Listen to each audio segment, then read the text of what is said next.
Ladies and gentlemen, how are you? Take care of yourself because we are not like a group of young people.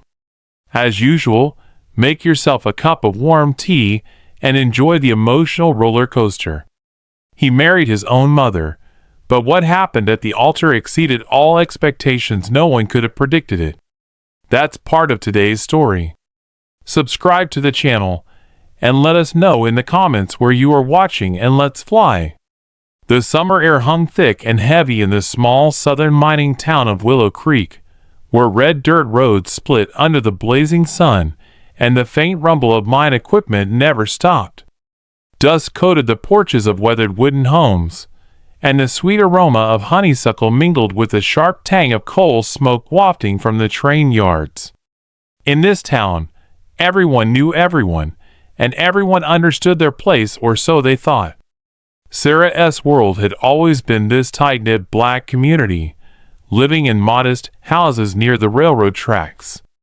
She grew up watching her mother mend neighbors' injuries with tender hands and quiet prayers. From her, Sarah inherited both kindness and resilience. Now, as a young woman, she worked as a nurse at the local clinic, tending to miners and their families. Her warm smile and steady hands won the community's affection. Yet Sarah knew the unseen boundaries that carved up Willow Creek. White families lived up on Pine Hill, their houses grander, their lawns lusher. Black families like hers stayed on the edges, closer to the mines, closer to the risks. Sarah carried this truth with calm grace. She had no room for resentment. Her life centered on helping others. She thought her path was set, her future straightforward, until she met James. Their meeting was a storybook romance. It happened on a scorching afternoon at the town's summer fair. Kids darted across the dusty field, rolling hoops, while gospel hymns floated from the church choir through open windows. Sarah had taken a rare break from the clinic to enjoy the day, but her instinct to care never rested. She spotted an elderly woman struggling to breathe in the oppressive heat, her face red, her steps faltering. Without a second thought, Sarah hurried over. "Ma'am, you need to sit," she urged, easing her toward the shade of a pecan tree. A calm voice broke in. "Is she okay? Should I get water?" Sarah turned to see a man she didn't know. His shirt clung to him, damp from the heat, and his hands, rough from work, carried a gentleness that matched the concern in his eyes. "She's overheated," Sarah said quickly. "Water, yes, and hurry." He dashed off, returning moments later with a cool glass from a nearby stand. Together, they helped the woman sip until her breathing steadied. Only then did Sarah glance at her unexpected helper. "Thank you," she said, brushing sweat from her brow. He smiled, wiping his own. "You're the one who did the real work." He offered his hand. James Carter." "Sarah," she replied simply, her hand meeting his briefly before she turned back to the woman. It was an ordinary moment, but something lingered. James didn't push for more talk, though his eyes followed her as she comforted the woman. When the woman recovered and thanked them, James stepped back, as if knowing his role was done. But as Sarah turned to leave, he spoke again. "You're good at what you do," he said softly. "You care. That's rare." Sarah paused, caught off guard by his earnestness. "It's just what I know," she replied. "That's what makes it special." In another world, their paths might have parted there, but in a town this small, they crossed again. James worked at the mine as an engineer, his hands scarred from the same labor that broke so many men, yet he carried a quiet thoughtfulness that set him apart from the rough-edged miners. He started showing up at the clinic more often, claiming to drop off safety reports or check on injured workers. Sarah would catch his gaze, feel the warmth in his shy smile. He was persistent but gentle, and slowly, like a river wearing down rock, he softened her defenses. It wasn't simple. The town watched them. Sarah felt the weight of stares on Main Street, the murmurs behind lace curtains. Disapproval wasn't always loud, but it was there in the silence at the diner, in the tight-lipped looks from church ladies. Still, James stood firm beside her. "I don't care what they think," he told her one evening under that same pecan tree where the geese met. "You're the woman I choose." "They'll never let us be," Sarah replied, her voice heavy with the world as truth. James took her hands, his rough palms against her soft ones. "Then we'll show them. We'll live how we want." And they did.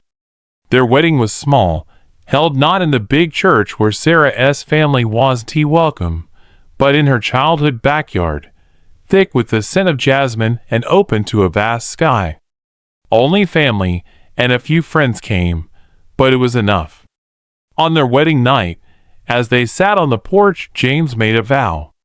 "This house is our start," he said, his arm around her. "But one day, I'll build you a big place with a garden. I promise." Sarah leaned into him, smiling softly. "As long as you're there, that's all I need." Their life was simple but rich with love. When their son, Daniel, was born, James's joy overflowed.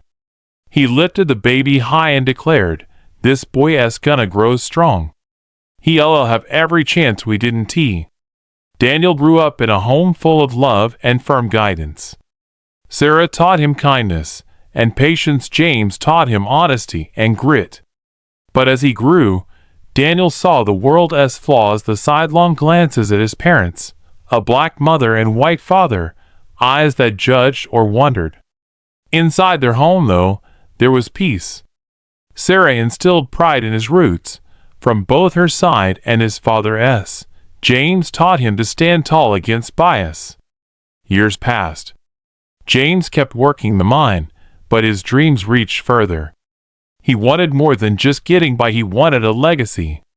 He saved every spare dollar, planning to buy land and give Sarah the home he'd promised.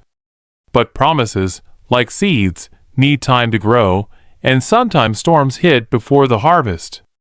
Fate was already stirring, though they couldn't yet see the shadows creeping in. Their roots, deep in love, were about to be tested. The air smelled of soil and steel when James wiped sweat from his brow, his shirt sticking to his back.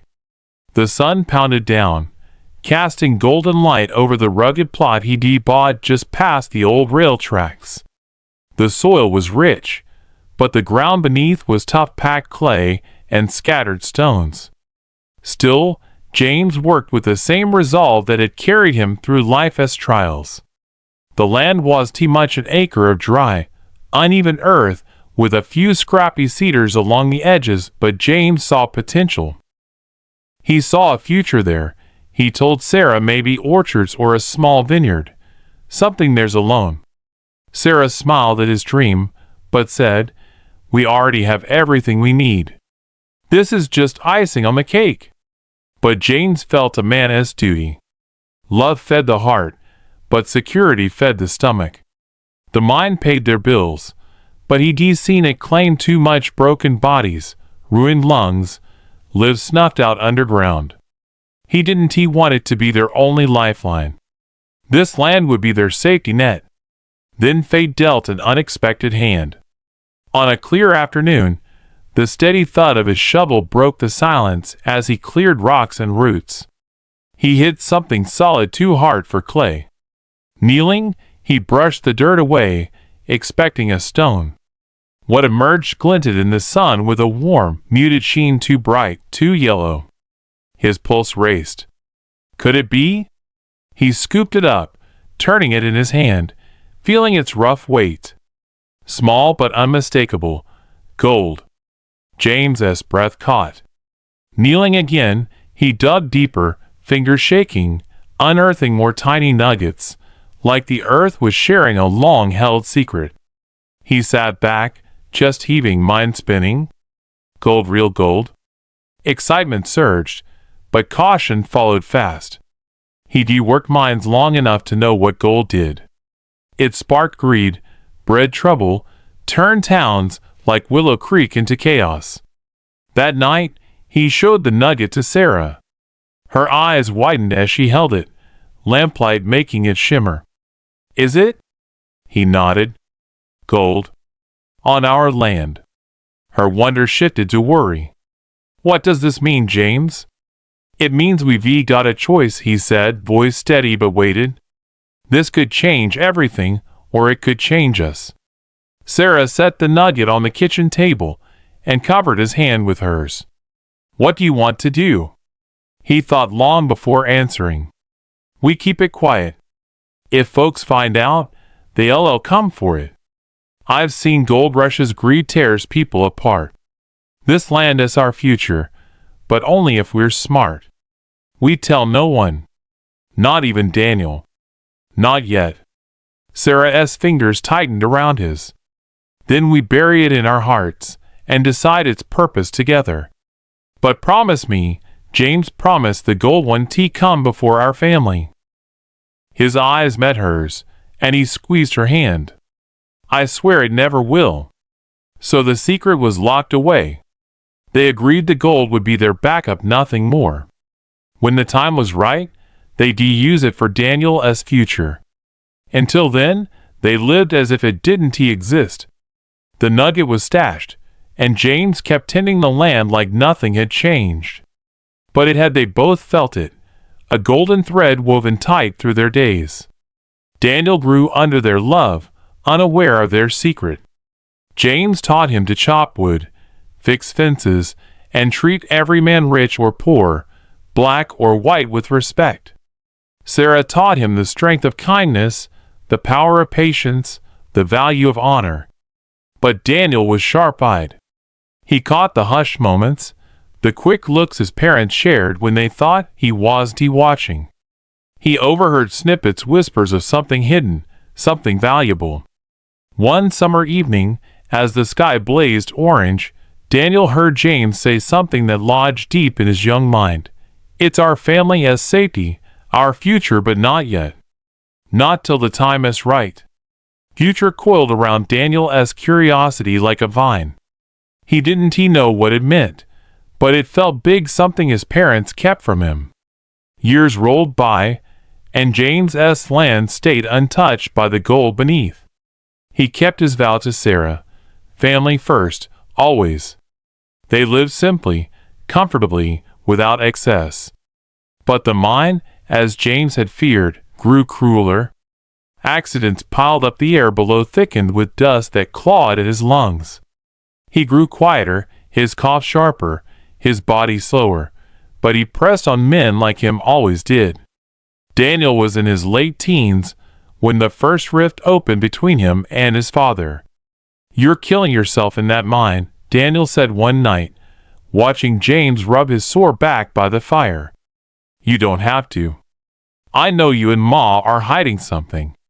We could live better. Why keep breaking your back when we don't need to?" James's eyes, usually warm, turned icy. "Mind your tongue, boy. You don't know what you're asking." "But I do," Daniel shot back, frustration flaring. "I hear you whisper about a future, something valuable. Why hide it from me?" James stood, looming, his voice low and firm. "Because some things matter more than money. Because you're not ready to understand." Daniel's fists clenched. "So when? When I'm old and broken too?" The tension snapped taut. James's voice sliced through. "You'll understand when you learn a man's worth isn't in gold, but in his word." Daniel felt the sting of dismissal and something deeper, betrayal. Why wouldn't his father trust him? What was so precious his own son couldn't know? The air between them chilled. Daniel stopped asking, James stopped explaining. But silence isn't empty, it's where resentment festers. Sarah, caught in the middle, felt the shift. It hurt her. She wanted to tell Daniel the truth, but James was right. Too soon, and greed could ruin everything. She saw that hunger in her son's eyes, already a craving for what he didn't grasp. But life doesn't pause for resolution. Fate's cruel clock was winding tight. The secret, once safely buried in earth and promise, had begun to crack their family from within. Those cracks would only widen. Rain fell in torrents, turning dirt roads into muddy streams. The gray sky pressed low, as if grieving with her. Sarah stood on the porch, arms wrapped tight around herself, the downpour blurring the horizon. Her heart pounded with an ache so fierce it threatened to split her open. James was gone. The sheriff had come earlier, his face grim under his wide hat, his voice thick with regret. There was an accident. His truck lost control near the old bridge. He didn't make it. Sarah had felt the ground vanish beneath her. She hadn't screamed, hadn't cried, not then. She stood cold and hollow as her world crumbled. Now, the rain wept for her. The funeral was quiet, somber. Few from Pine Hill came, just the mine foreman and a handful of James's co-workers, their faces carved with the truth that it could be been them. The black community turned out strong, their voices rising in a mournful hymn that carried James's spirit skyward. Daniel stood rigid beside her, his face stone, eyes dry. He hadn't spoken since the news. At the grave, as dirt thudded onto the casket, Sarah's knees gave out. She'd have fallen if Daniel hadn't caught her. "I've got you, Mama," he whispered, voice tight, arms strong. Sarah clung to him, tears finally breaking free. But in her son's voice, in his body pressed to hers, she felt something sharp, anger, hot and simmering beneath his skin. The house, once warm with James's presence, now felt empty. Sarah drifted through it like a ghost, hands lingering on his chair, eyes resting on his worn boots by the door. She half expected his voice from the yard, but only silence replied. Daniel prowled the halls like a caged beast, his grief restless, curling inward into something dark. The air between mother and son grew taut, their talk short, their silences long. The house felt too small for the storm brewing inside them.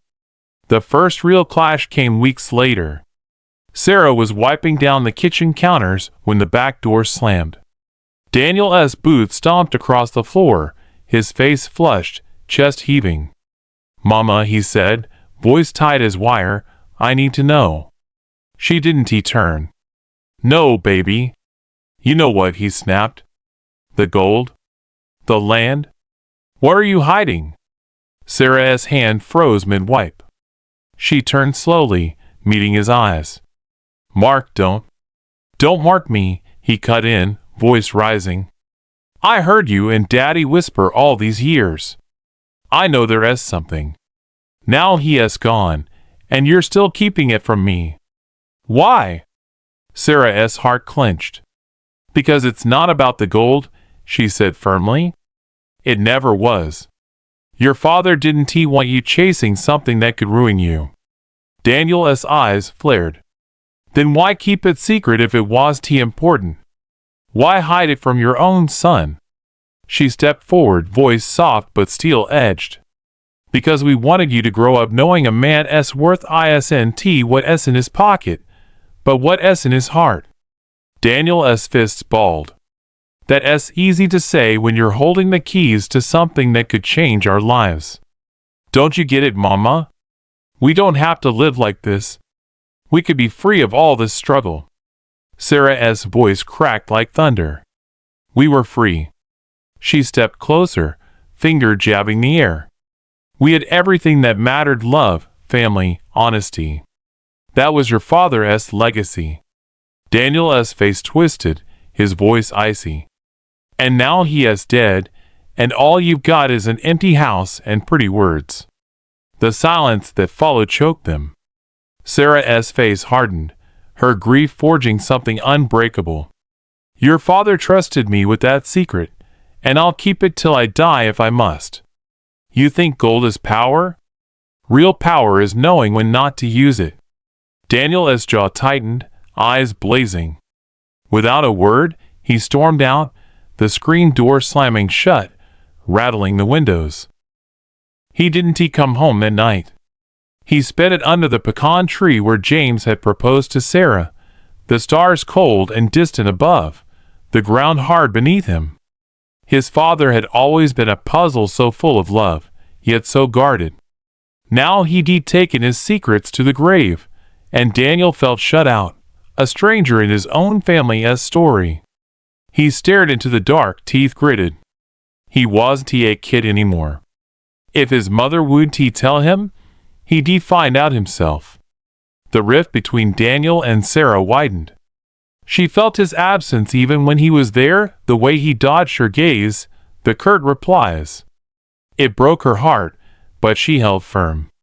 Grief, though, is a harsh companion, burrowing deep. Sarah's nights grew sleepless.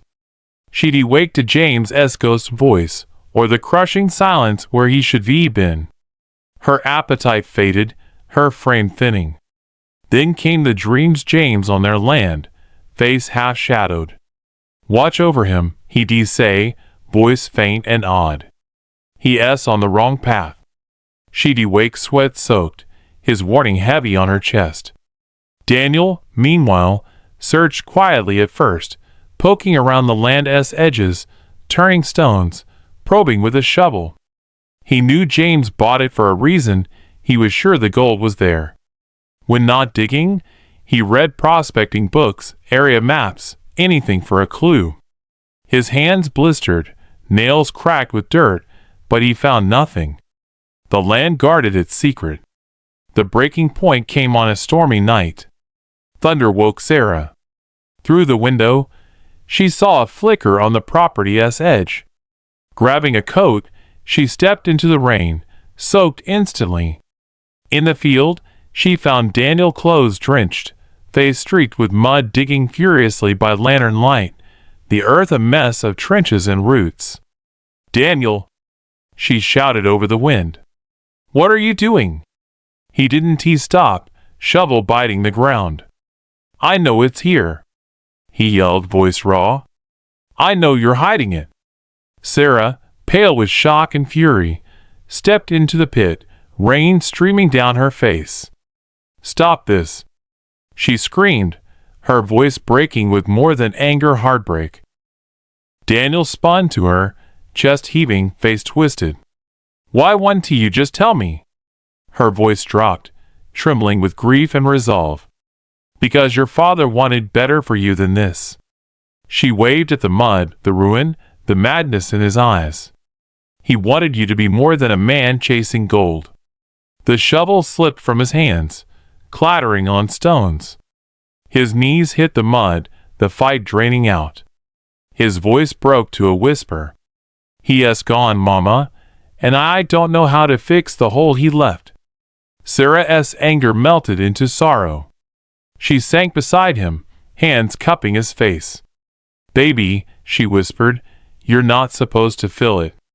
You're supposed to carry it. It's the weight of love. Daniel's shoulders shook, and at last tears came. But even as they knelt in the storm, something unseen passed between them, a fracture, thin as a crack, deep as a fault. Though Daniel wept in her arms, his heart still burned with questions. Though Sarah held him close, her heart clenched with fear. The secret, buried not in earth, but in their hearts, was no longer safe. The cracks had formed, and cracks, given time, only widened. The air in the house grew cold and still, as if grief had moved in for good. The warmth James brought, the anchor steadying them, was gone. Silence took its place, thick, heavy, full of unspoken things. Time didn't heal it, settled like dust over a forgotten room. Sarah felt it in her bones, a weariness sleep couldn't touch. Her once sure hand shook threading a needle or pouring tea. She'd stand in a room, forgetting why she'd come. The first time, she laughed it off, must be my age. She joked, but the confusion grew. She misplaced things, glasses, keys, bank letters, spending hours searching, only to find them in odd spots like the pantry or linen drawer. She blamed stress, mourning James, her foggy mind normal. But the dreams unsettled her vivid, like unlived memories. James on their land, back turned, voice soft and far. Watch him, he'd say. Our boy S on a path too dark. She'd reach for him, but he'd vanish, leaving her chest tight, pillow wet with tears. Then whole days slipped away. She'd blink, and the sun would set, hours lost to her. Daniel noticed small things at first. Sarah calling him James by mistake, repeating questions. He brushed it off, she was grieving. But one morning, he found her barefoot in the yard, still in her nightgown, eyes blank and distant, unsure how she'd gotten there. Mama, he said softly, draping his coat over her, you're scaring me. She blinked up at him, fear flickering in her eyes. I don't know what is happening to me, baby, she whispered. Daniel's stomach twisted. We'll figure it out, he promised.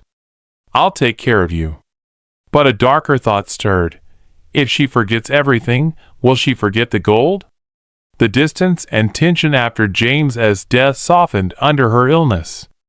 Daniel became her keeper, driving her to doctors, paying bills, making sure she ate when her hunger waned. Evenings, they'd sit in the living room, Sarah knitting with slow fingers, Daniel pretending to read but watching her. The questions gnawed at him. His dreams echoed hers, the land, scorched and broken, pocked with craters from his own digging. James stood in the ruins, voice cold with disappointment. This isn't what I wanted, son. Daniel would wake, chest heaving, fists clutching air. One evening, Sarah's wandering voice broke the silence. You know, he promised me a wedding. Daniel glanced at her, puzzled. Mama, you and Daddy were married. She smiled, eyes elsewhere. I know that, silly. But he said when we got old, we'd do it again with flowers and music. He wanted me in white, said I'd be the prettiest bride all over again. Said he'd show me something special that day, just for me. Daniel froze, heart pounding. What was it, Mama? He asked, voice careful. Her smile turned sad. I don't know. He never told me, just said it was precious, and I'd see it when we stood at the altar. Daniel's hands gripped his knees, frustration coiling tight. The truth dangled so close, yet his mother's serene, hazy face stopped him. He swallowed the questions clawing his throat, but restraint fades when desire starts too long. The dreams pressed on, hints always out of reach, driving him restless. Sarah's mind unraveled, the secret's last thread slipping with it.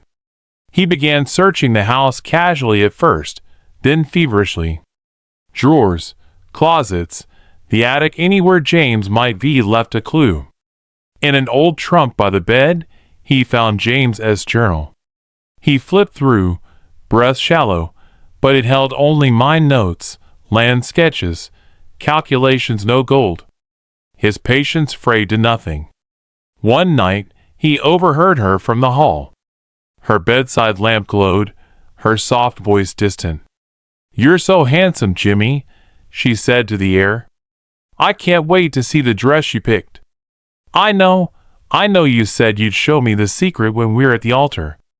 Daniel's heart stopped. The altar, it wasn't a figure of speech. James meant it. The secret tied to the wedding Sarah thought still lay ahead. It hit him hard. She'd never recall it now, her mind drifting further daily. But what if he could bring her to that moment? What if she believed it was real? If she thought she was marrying James again, wouldn't she share the secret at the altar, as she believed he'd promised? The thought was mad, cruel, but it felt like fate. The gold wasn't just his obsession now, it was his right, what James hid from him. It was close, but he needed her to give it freely, without doubt. The plan grew slowly, carefully. First, he set the stage, playing into her delusions. When she spoke to James, Daniel answered as if he were there. "What flowers should we have, Jimmy?" she asked. "White roses, Mama, your favorite?" he replied softly. When she hummed their wedding songs, he joined in, filling lost verses. Days blurred into something strange and bittersweet. Sarah, lost in her past, grew brighter, happier, talking more of James and the promised day. But inside Daniel, the storm swelled. He approached their old church pastor, voice thick with fake tenderness. "My mama," he said, catching his breath, "she's losing her memories, but she keeps talking about Daddy promising her another wedding. I thought maybe if we gave her that, it'd bring her peace." The pastor's face softened. "What a loving thing to do, son. Of course we can." Next came the dress not new, an old one from the attic, pressed white and soft. He showed it to Sarah one evening, voice gentle. "Mama, Daddy wanted you to have this for your wedding day." Her hand shook as they touched it. "Oh, Jimmy," she whispered, eyes shining, "you remembered?" Daniel swallowed the lump in his throat. "Of course he did," he lied. The final piece. The altar, the church where James married her first. There, he was sure, the truth would come.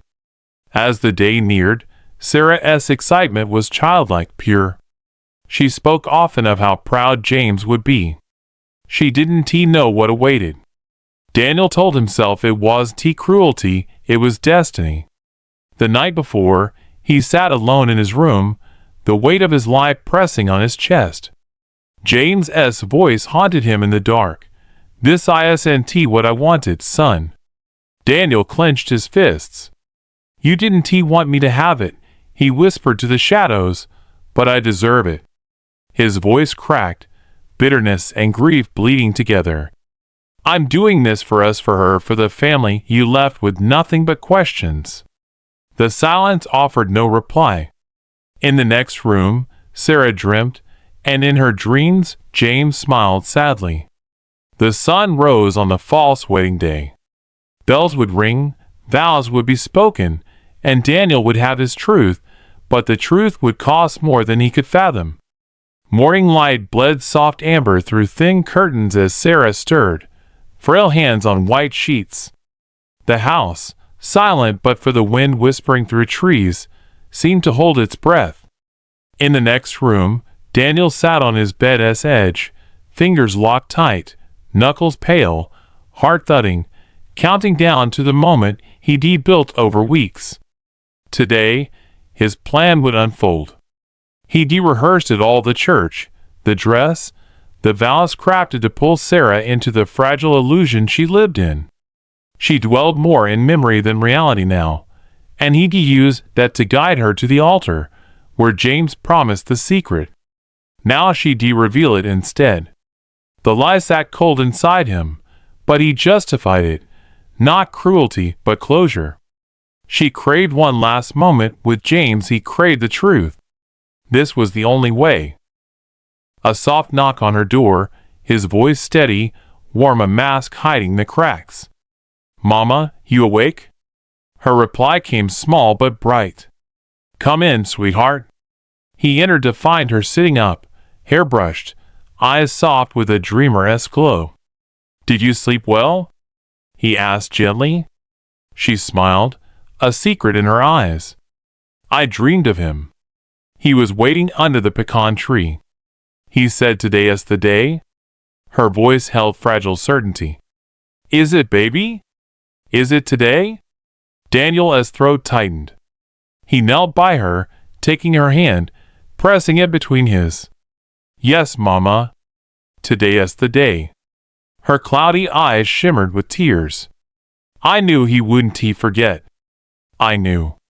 Daniel's heart splintered, but he hid it. He helped her from bed, guiding her to the dressing table where the white gown lay, clean and folded. She gasped softly. "Oh, it's beautiful." Her trembling fingers touched it with awe. Did he choose this for me?" Daniel's voice nearly broke. "Yes, Mama." He did? Just for you. Her eyes met his, pure trust flickering there. Help me, sweetheart. I want to look perfect for him. Her belief crushed him, but his hand stayed steady, smoothing the soft fabric over her thin shoulders, fastening each delicate button. When she was ready, he stepped back. For a fleeting, heartbreaking moment, he saw her as she must have been on her first wedding day, radiant, alive, lost in love. She turned to him, searching his face. Will you walk me down the aisle? The question hit harder than any blame could. His throat closed, but he nodded. Of course, Mama. I'll be right there. The drive to the church was quiet, the world outside painted in soft gold and green. Sarah hummed an old melody, and Daniel gripped the wheel, palms slick. The old church steeple rose into view, whitewashed, timeless, the spot where his parents wed decades ago. The pastor waited on the steps, eyes kind, face tinged with unvoiced sadness. Inside, the sanctuary smelled of aged wood and lies. Sunlight streamed through stained glass, casting colors across the pews.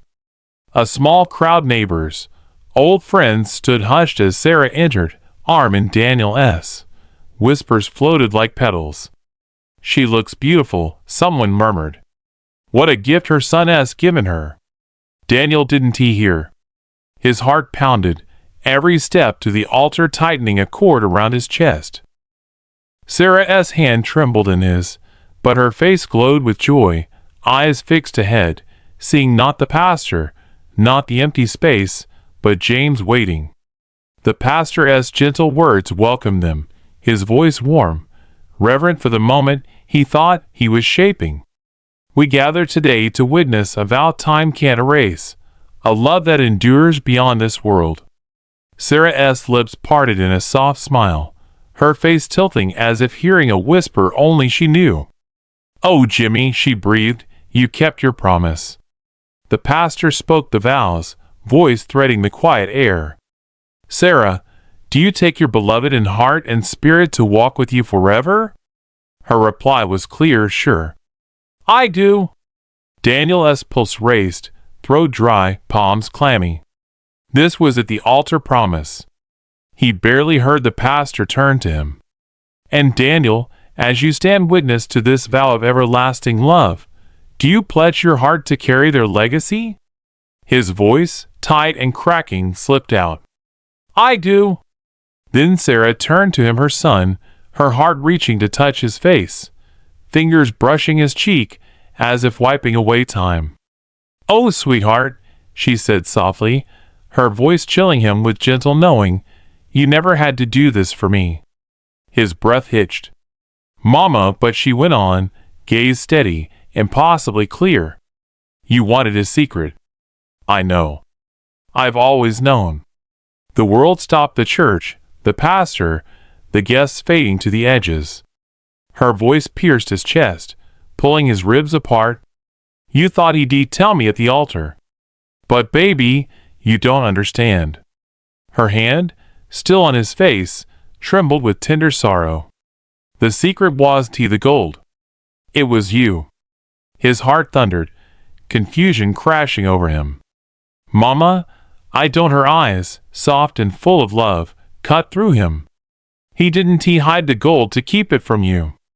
He kept it to protect you from what it could make you. The only treasure he wanted you to have was the man he knew you could be. Daniel's chest caved, air fleeing in a ragged gasp. The church, the altar, the lies all shattered under her words. Something raw cracked open inside him, festering from years in the shadow of his longing. His knees gave, and he sank, clutching her hands as if he could hold the truth in her palms. His voice tore free, a sob. Mama, Mama, but the light in her eyes flickered. Her smile, soft and peaceful, held, but her gaze drifted. Her hands weakened in his. The room tilted, air thinning. A whisper barely escaped her. Jimmy, I see you. Her frail body slipped from his grasp. A gasp rippled through the church as Daniel caught her, arms cradling her as her knees buckled. Her head rested on his chest, and his frantic voice called, "Mama! Mama, stay with me!" Her eyelids fluttered, lips parting once more, her voice a whisper from beyond. "He is here. I see him." Then, softly, gently, she was gone. Silence fell, absolute, broken only by Daniel's shattered sobs. He curled around her, holding her as if he could keep her from slipping where his voice couldn't reach. No gold, no secret, no fortune could fill the chasm in his chest. He lied, schemed, broken her heart for a treasure that never existed. He found it and lost everything. The church held its breath. Stained glass colors dimmed, soft light barely touching the pews where witnesses sat frozen in disbelief. The pastor, voice lost in the terrible stillness, stood with hands half raised, unsure whether to step forward or retreat. At the center, in Daniel's arms, lay Sarah, face soft, peaceful, as if asleep. But her chest didn't rise. Her fingers, warm moments ago, with a mother's love, lay cold. The silence broke with Daniel's voice raw, cracked beyond recognition, not a word, but a primal, wounded sound from the hollow of his chest. "Mama," he whispered, forehead pressed to her cooling brow. The weight of his deception crashed over him, buckling his body. She was gone, taking every answer he'd clawed for. Someone touched his shoulder, hesitant, gentle, but he recoiled as if burned. "No," he rasped, trembling, "not now, please." His arms tightened, rocking her lifeless form as if he could summon her back, as if he could press life into her with his agony. The pastor, face creased with grief and pity, found his voice. "Son," she asked, with the Lord now. "Let us." Daniel's head snapped up, eyes wild, glassy, furious. "No!" The word cracked sharp and jagged, silencing the room. His chest heaved, throat raw from a scream barely contained. "You don't understand." His voice faltered, words spilling broken. "I did this. This was a wedding, it was a lie." His voice choked, body curling over Sarah as if shielding her from his confession. "I tricked her. I thought if she believed." His voice crumbled into wet gasps. The faces around him blurred, but he felt their shock, their horror. Whispers began, soft, sharp as needles. "What is he saying? He lied to her? My God!" The pastor, stern but sorrowful, stepped forward. "Daniel," he said low and steady, "son, listen. You're grieving." This isn't. Daniel surged to his feet, trembling, face streaked with tears and dirt. His voice, when it came, was raw, torn from his core. "I wanted her to tell me." He stumbled back, cradling her. "I thought she'd tell me where it was the gold." His voice broke fully, defenses shattering. "I didn't want this," he gasped, the final word a fractured cry. A woman near the front clasped her mouth. "Dear Lord." The pastor's voice turned grave, grief and reprimand entwined. "You used your mother's love to chase a fortune." His eyes, heavy with sorrow, pierced Daniel's shattered soul. "Son, what have you done?" The question stabbed through him. Daniel staggered, knees weakening, but he couldn't fall, he couldn't let her go. His gaze dropped to Sarah's face, so peaceful, so far from his storm. "Mama," he whispered, voice crumbling, "I'm sorry. I thought I had time to make it right. I thought the earth gave no answer, nor did she."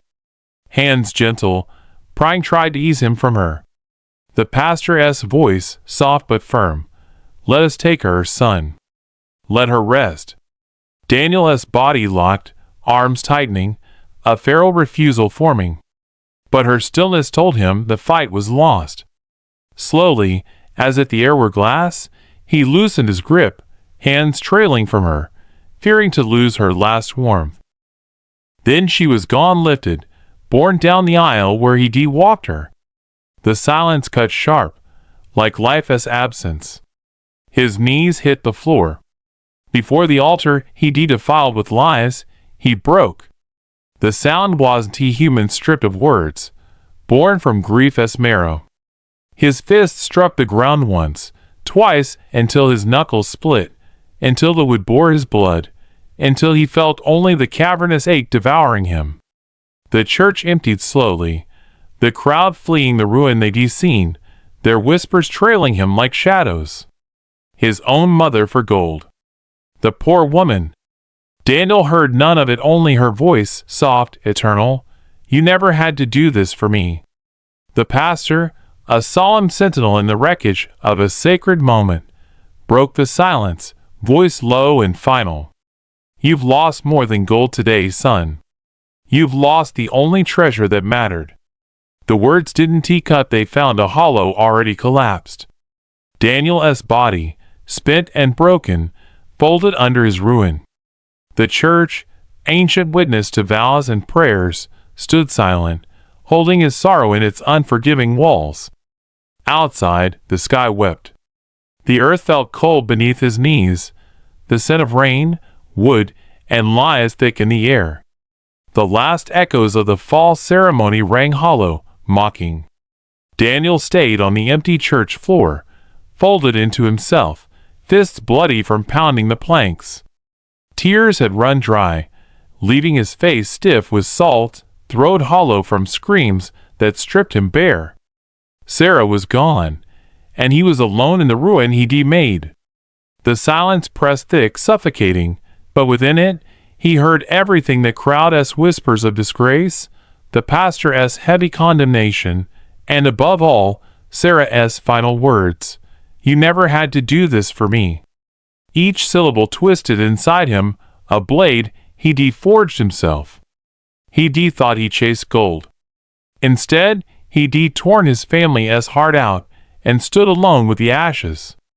The church doors creaked open behind him. Soft footsteps crossed the worn floor. The pastor's voice, low and steady, reached him. Daniel, it's time to go. Daniel's rasp came from the hollow of his chest, where he lifted his face, streaked with grief and rage. Where can I go now? His bloodshot eyes locked on the pastor's, wild, desperate. She is gone, he choked, and there is nothing left. The pastor's gaze, heavy with sorrow and a harder edge, held his. There's the truth, he said simply. That's what's left if you've got the courage to face it. Daniel's lips curled bitterly, his laugh broken glass. The truth? His throat closed, but the words burned out. The truth is she is dead, and I killed her with my lies, with my greed. That's the only truth I've got. The pastor didn't flinch, though his eyes shone with Daniel's ruin. Then live with it or make something of it. Running one bury it, and in one bring her back. Daniel's body trembled, fingers clawing the floor, but the fire in him had burned to embers. Slowly, painfully, he rose, limbs leaden, chest raw, but he stood. The pastor watched, waiting. Daniel's voice scraped from his wreckage. I have to know, he said, words tasting of iron and ash. I have to know what he kept from me. The pastor's eyes narrowed, disappointment cutting through sorrow. Even now, he said, voice soft but cold, after everything, you're still chasing it? Daniel's fists clenched, his raw voice scraping the air. I chased it to the edge of everything. I lost her to it. If I don't know what it cost me, what it cost her, it was all for nothing. The pastor studied him, judgment deep in his eyes, but he didn't argue. Then go, he said, words heavy, final. But understand, what you find may be heavier than what you've lost. Daniel's whisper pulled tight to breaking. It already is.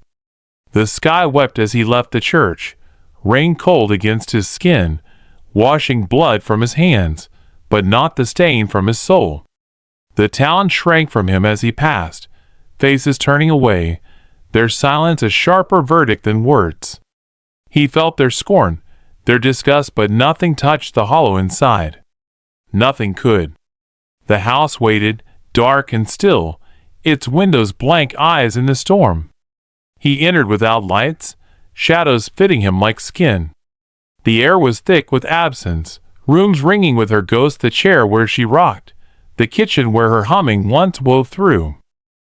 He passed these remnants like a tomb walker. Instinct or madness drew him to the land, James's land, where the promise lay buried. Rain clung to his face as he stumbled through sodden earth, hands raw and torn, clawing through mud and stone, seeking he knew not what. He stop. His body moved beyond reason, beyond sanity, broken, desperate, hollowed by loss, driven by an answer that had destroyed all it touched. Then his hand struck something not gold, not riches would, old, cold, waiting. He froze, breath ragged in his chest. With trembling, mud-slick fingers, he pried it free, a weathered box, sealed against the earth. Shaking hands broke it open. Inside, no gold, no fortune, only a letter, paper soft with age, folded, sealed with a name he knew better than his own, Sarah. The world shrank, the storm forgotten. Trembling fingers broke the seal. The ink, faded but clear, spoke in James's hand. My dearest Sarah, if you're reading this, I'm gone, and I've left you the weight of my love and a secret I swore to keep. I never wanted it to be yours alone. I wanted to tell you, but I feared what it might do to you, to us, to him. There's gold on this land, but it was never the treasure. The treasure was the choice. I chose you, our family, over fortune. I kept it from Daniel because I saw in him a fire, a hunger too sharp for his young heart to hold. I knew the gold would feed it, and I feared it deconsume him. I wanted him to grow without it, to find his wealth in love, labor, life. But if you're holding this, I fear my silence has cost you more than I dreamed. If he is searching, if he has reached for it, I beg you don't let it take him. Let him know what I kept from him was never his birthright.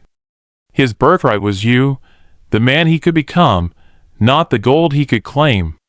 If I failed you both, forgive me. My greatest treasure was always you.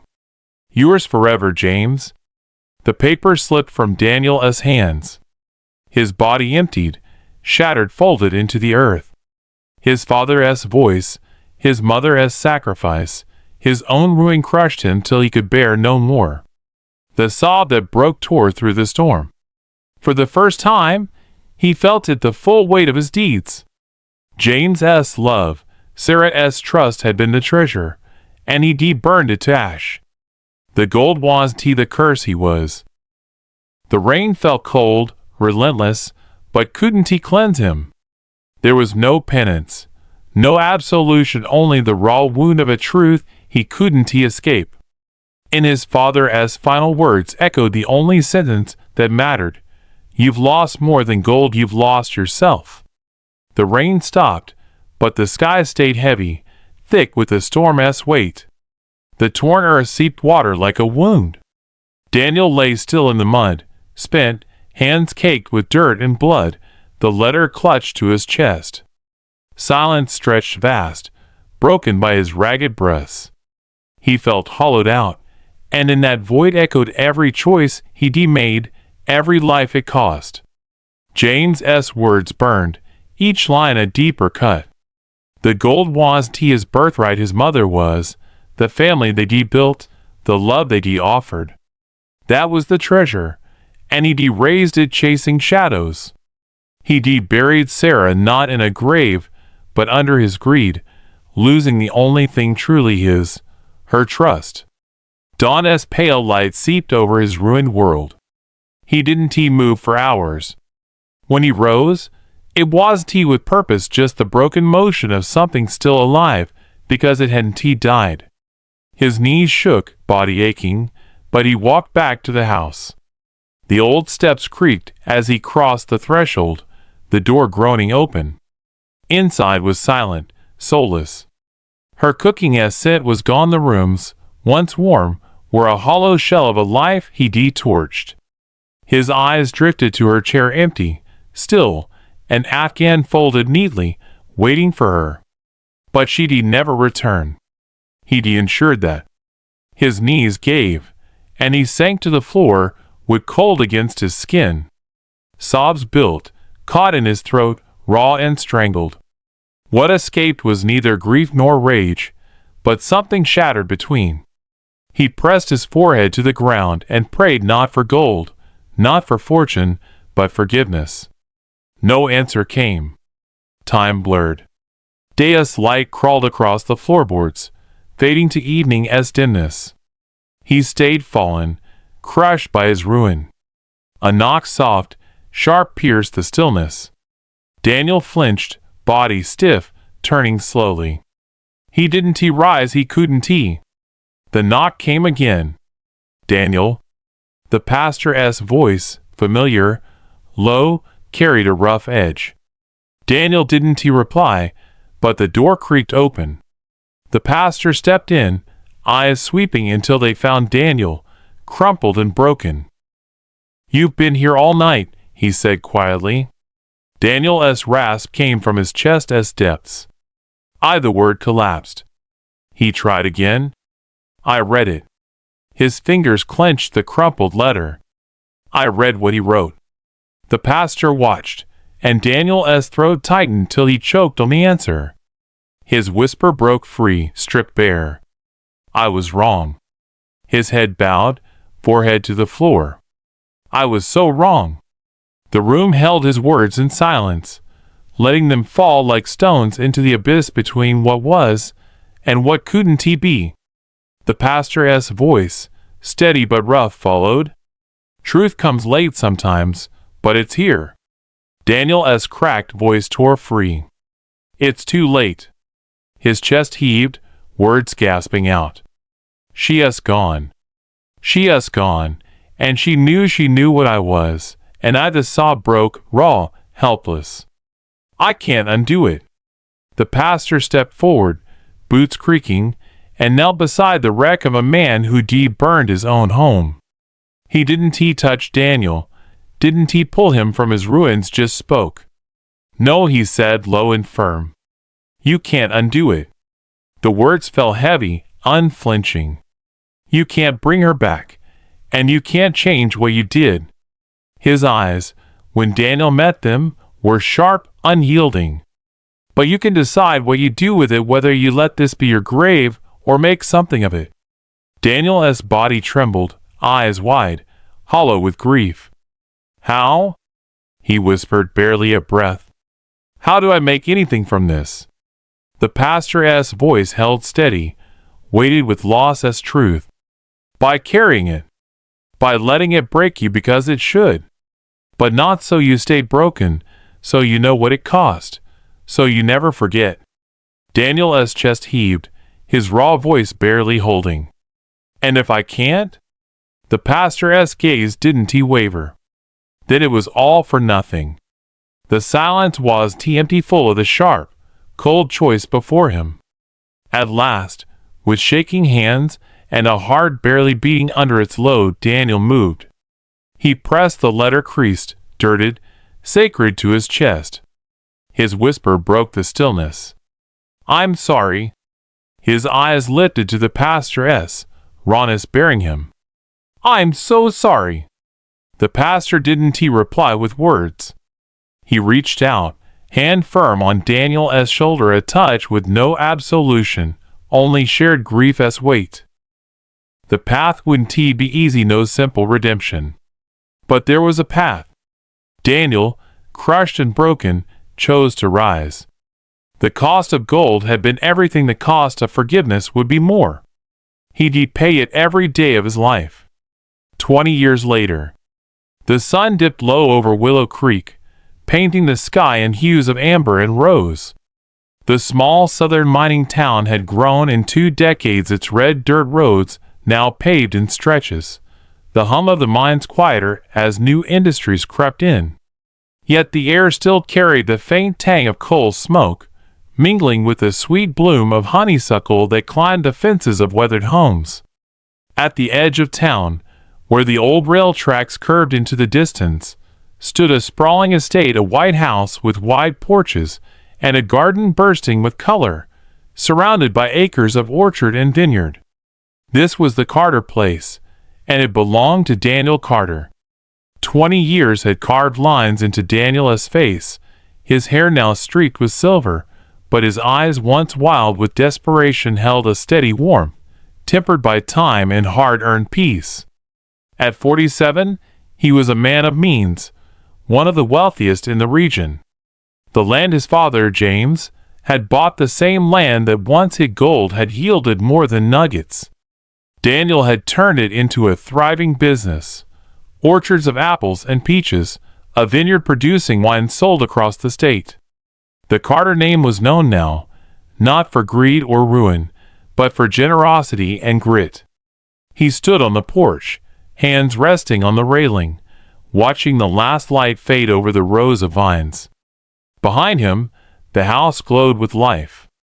Laughter spilled from the open windows, the clatter of dishes mixing with the sound of his wife, Grace, calling out to their children. Grace was a teacher from a neighboring town, a woman with a sharp mind and a softer heart, whom Daniel had met a decade ago at a church fundraiser. Her laughter had pulled him from the shadows then, and her steady presence had anchored him since. Together, they built a family, 2 kids, Lily and Caleb, who filled the house with noise and joy. Lily, 16, burst onto the porch, her dark curls bouncing, a smudge of flour on her cheek from helping Grace in the kitchen. "Daddy, you gotta come in, Mom says supper's ready," and Caleb's trying to sneak the rolls again. Her voice was bright, her eyes, Sarah's eyes, sparkling with mischief. Daniel chuckled, the sound deep and easy. "That boy's got a hollow leg. Tell him I'm coming, he better leave some for me." Caleb, 12, poked his head out the door, grinning, a roll already in hand. "Too late," he crowed, darting back inside as Lily chased after him, their shouts echoing through the house. Daniel shook his head, a smile tugging at his lips. This was his life now, messy, loud, and full.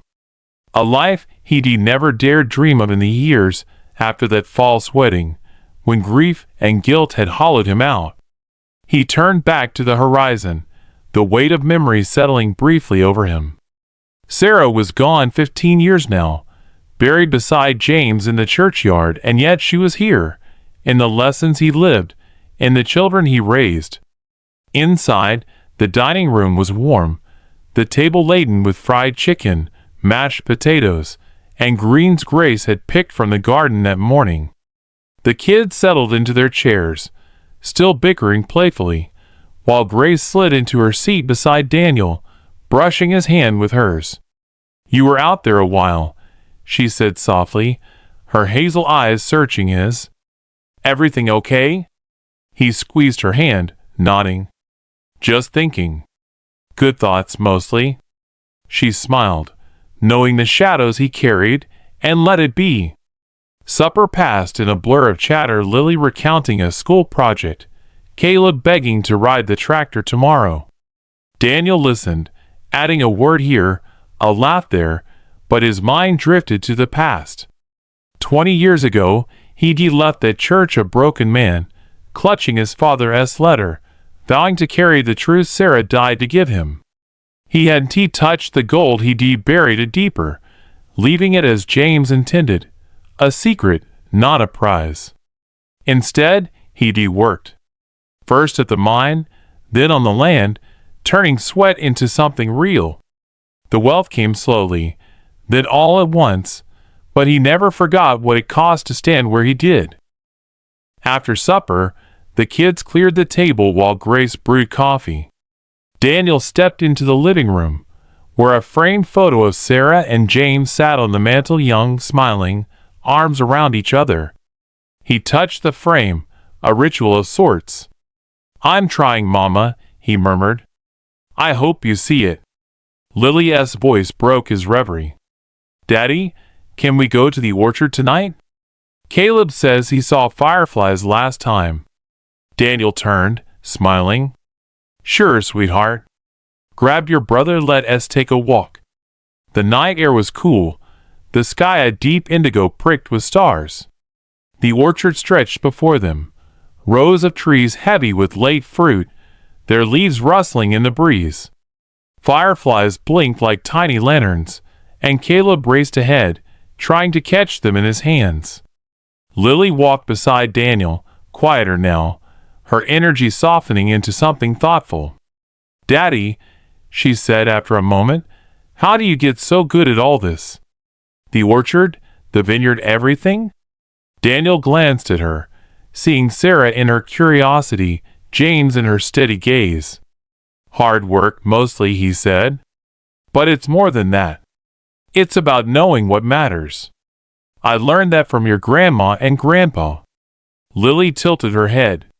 You don't talk about them much. What were they like? He paused, the question pulling him back. They were good people. Strong. Your grandma had a heart bigger than this town. She'd help anybody, no matter who they were. And your grandpa, he was quiet, but he had a way of seeing things clear. He taught me what is worth chasing. Caleb bounded over, a firefly cupped in his hands. Look, Daddy. Got one. Daniel grinned. Nice catch, bud.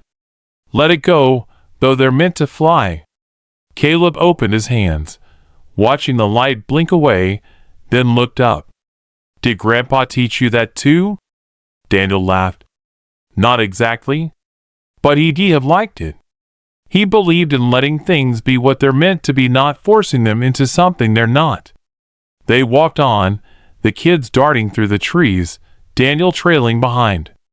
He thought of James's letter, the words etched into him. His birthright was you, the man he could become, not the gold he could claim. He'd spent years proving it not just to himself, but to them. Willow Creek knew him now as a man who gave funding the clinic where Sarah once worked, rebuilding the school after a fire, hiring locals to work the land. He didn't flaunt his wealth, he shared it, quietly, like James would with Sarah's kindness guiding him. Back at the house, Grace met them at the door, coffee mugs in hand. You three have fun? She asked, handing Daniel his. Always, he said, kissing her cheek. The kids tumbled inside, shedding shoes and jackets, while Daniel lingered on the porch with Grace. She leaned against him, her warmth a comfort. They're growing up fast, she said. Too fast, he agreed. But they're good kids. I think we're doing all right. She smiled. More than all right. You're a good father, Daniel.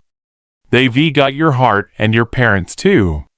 He sipped his coffee, the bitter warmth grounding him. I hope so. I want them to know what I didn't back when I thought money was everything. Grace knew the story, not all of it, not the altar's full weight, but enough. She rested her head on his shoulder. They will. You're teaching them every day. Inside, Lily called out, Daddy, tell us a story. Daniel chuckled, leading Grace in. The kids were sprawled on the rug, looking up expectantly. What kind? He asked, settling into his chair. Something about Grandma and Grandpa, Caleb said, eyes wide. Daniel leaned back, letting memory guide him. All right. Once, there was a nurse in this town, your grandma. She worked in a little clinic, patching up miners and kids with scraped knees. One day, a man came in, a miner, your grandpa. He cut his hand bad, but he wouldn't sit still. Said he had work to do. She made him stay, cleaned it up, told him, you can't help anybody if you don't take care of yourself first. He listened eventually. And he kept coming back, even when he didn't need fixing. Lily grinned. Was that how they met? Close enough, Daniel said. They didn't have much, but they had each other. And they taught me something I didn't understand till later. Real treasure isn't what you dig up, it's what you build with the people you love. Caleb frowned. But you've got all this, the house, the orchard. Isn't that treasure too? Daniel nodded. It is, in a way. But it's only good because of what it lets me do, take care of you, help folks around here. That's what your grandparents cared about. Not the stuff, but the why. The kids went quiet, absorbing it. Grace squeezed his hand, a silent affirmation. Later, after they'd gone to bed, Daniel stood at the mantel again, staring at that photo. He'd built the life James promised Sarah, the big house, the garden, but it wasn't the goal that made it. It was the choice to be more than his mistake. The next morning, the house buzzed with Saturday energy. Grace was in the kitchen, baking bread, while Lily helped Caleb with a school project, a model of the solar system, styrofoam planets scattered across the table. Daniel headed outside, pulling on work boots. The orchard needed tending, pruning, checking the vines. As he walked the rows, a truck rumbled up the drive. It was Sam, a local farmer who'd fallen on hard times after a drought. Morning, Daniel, Sam called, stepping out, hat in hand. Heard you're hiring for the harvest. Daniel nodded. Always room for good hands. How's South your place holding up? Sam shrugged, weary. Not great. Bank's breathing down my neck. Daniel clapped his shoulder. Work here a while, pay us fair. And if you need a loan to tide you over, say it. No strings. Sam's eyes widened. You mean that? Wouldn't he say it if I didn't, Daniel replied. We're neighbors. That's what it's about. Sam shook his hand, gratitude plain. You're a good man, Carter. Daniel smiled faintly. Trying to be. Sam drove off, and Daniel returned to the vines, the rhythm of the work soothing him. He'd learned this from James' labor as honest worth, and from Sarah, the quiet strength of giving. By noon, the kids joined him, Lily with a basket for apples, Caleb trailing with questions. Daddy, why do you help people like Mr. Sam? You don't have to.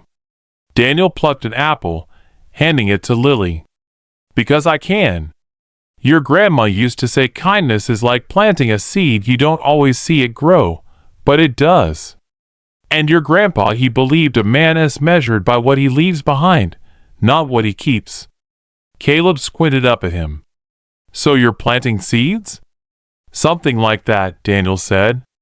For you too, for this town. It's how I keep them with me. Lily tucked the apple into her basket, thoughtful. I want to be like that, helping people. Maybe a nurse, like Grandma. Daniel's chest tightened, pride swelling. You'd be a great one. She'd be proud. Caleb kicked a pebble. I want to run the orchard someday. Keep it going. Daniel ruffled his hair. You will, bud. It's yours to carry on, just remember why we do it.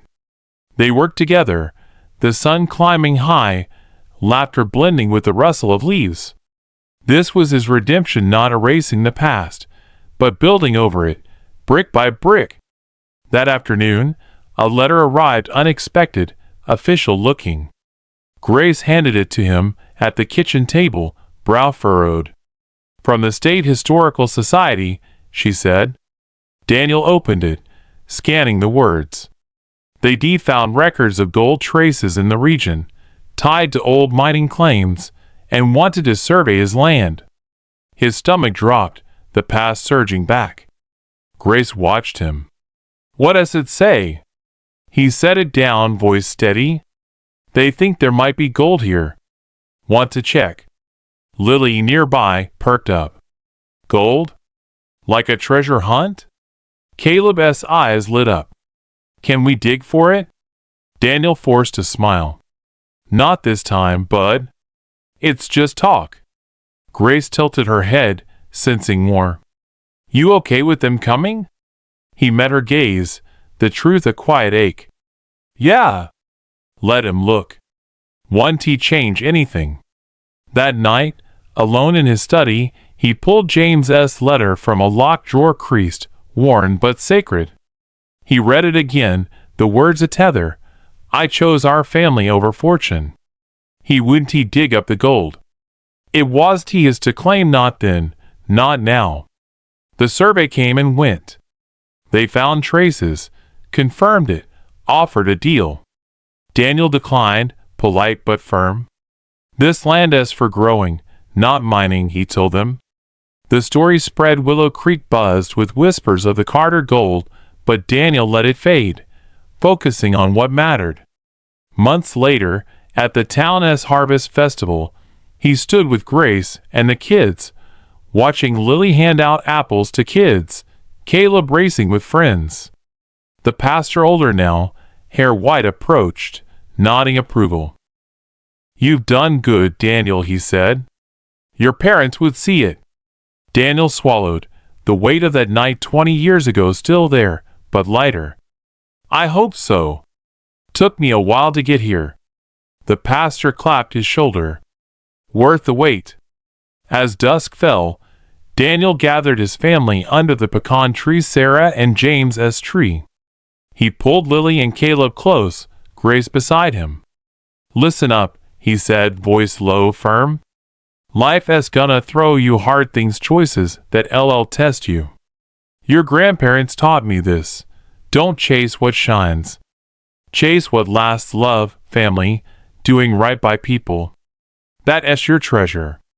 Lily nodded, eyes serious. Caleb grinned. Like you, Daddy? Daniel laughed softly. Trying to be, bud. Every day. The fireflies blinked on, and the Carter family stood together, rooted in a legacy not of gold, but of heart, a legacy Daniel had fought to claim, and would never let go. The story of Daniel Carter in Willow Creek is a powerful exploration of redemption, the true nature of treasure, and the enduring strength of love over greed. At its core, it conveys a timeless message. What we chase in life defines us, but what we choose to build with it determines our legacy. 20 years after a devastating mistake tricking his dying mother, Sarah, into a false wedding to uncover a secret he believed was gold, Daniel has transformed his life. The gold his father, James, hid was real, but the true treasure was the family they nurtured and the values they lived by. The story urges us to look beyond the surface of wealth and see the deeper worth in human connection and integrity. Daniel's journey begins in ruin, driven by a hunger for something tangible to fill the void of loss. His mother's death at the altar, orchestrated by his own deception, shatters him, revealing that the secret was to riches, but him the man James hoped he'd become. This revelation is the story's heart. Real wealth isn't in what we take, but in what we give and preserve. Over 2 decades, Daniel rebuilds, not with gold, but with labor, kindness, and purpose.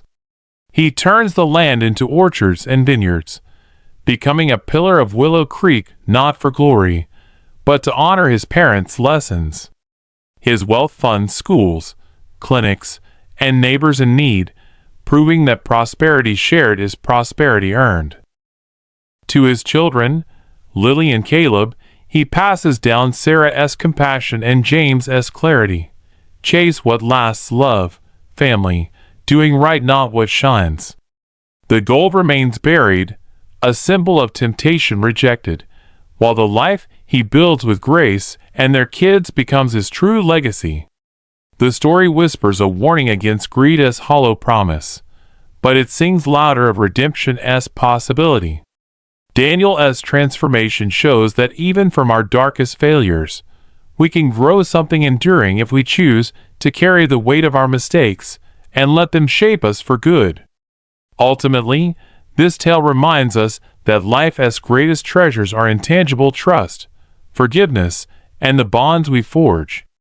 Through Daniel, we learn that while the past can break us, It can also guide us to a future worth living if we dare to seek the right kind of riches.